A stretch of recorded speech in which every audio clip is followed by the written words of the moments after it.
As a musician, that is the greatest fucking feeling in the world to hear you guys sing that shit. Thank you, man. Cheers.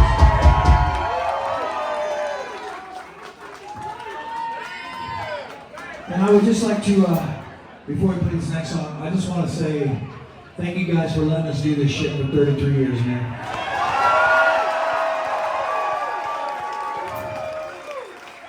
It's, Pete and I started this band back in Seattle in '91. We didn't know what the fuck was going to happen. We had a lot of friends who had bands that were better than us, and we wrote some good songs, and somehow we made it, and it's because of you guys, so thank you so much.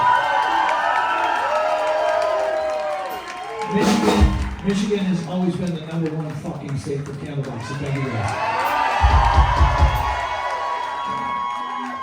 We love it here, we love y'all. Kevin, everybody at the Machine Shop, thanks for having us, man.